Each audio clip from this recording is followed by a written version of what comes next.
বিশ্বকাপে বাংলাদেশি ওপেনারদের বেহাল দশা। টি-20 বিশ্বকাপ সুপার 8-এ উত্তীর্ণ হওয়া দলগুলোর মধ্যে সবচেয়ে বেহাল দশা বাংলাদেশি ওপেনারদের।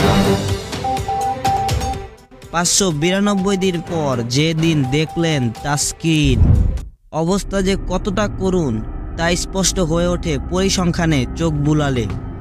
বিশ্বকাপে অংশ নেওয়া 20টি দলের মধ্যে ওপেনিং জুটির রান তোলার দিক থেকে নাজমুল শান্তর দলের অবস্থান 16 নম্বরে। টাইগার ওপেনারদের এতটাই বেহাল অবস্থা যে র্যাঙ্কিংয়ে পিছিয়ে থাকা ওমান, নামিবিয়া, যুক্তরাষ্ট্র, স্কটল্যান্ড কিংবা নেদারল্যান্ডসও বাংলাদেশের চেয়ে ঢের এগিয়ে।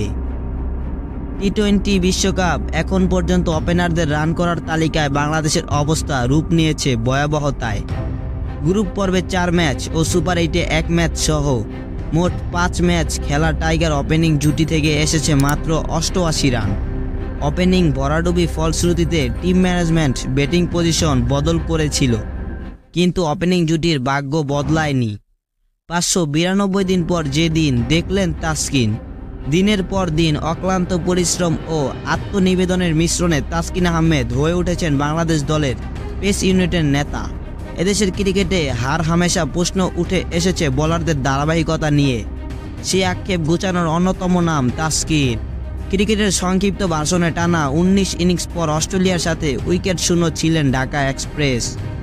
তাসকিন আহমেদ সবশেষ উইকেট শূন্য ছিলেন 2022 সালের 6 নভেম্বর অ্যাডিলেইডে পাকিস্তান বিপক্ষে। মাঝে কেটে যায় 1.5 বছর। দিনের হিসাবে 592 দিন। বিশ্বকাপে শুক্রবার অস্ট্রেলিয়ার বিপক্ষে সুপার 8-এর ম্যাচের আগে চলতি বছর 11 ম্যাচে মাঠে নেমে 19 উইকেট নিয়েছে তিনি।